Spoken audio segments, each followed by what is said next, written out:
Nagkagulo ang mga kaanak at mga kaibigan sa isang lamay matapos umanong gumalaw mag-isa ang bulaklak na may stand na nasa burol.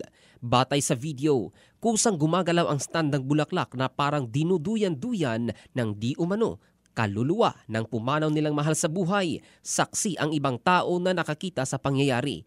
Kapansin-pansin din sa video na lahat ng tao ay nakasuot ng kulay puti na palatandaan na ihahatid na sa libingan ang nakahimlay sapagkat walang ibinigay na dagdag na detalye ang uploader ng video.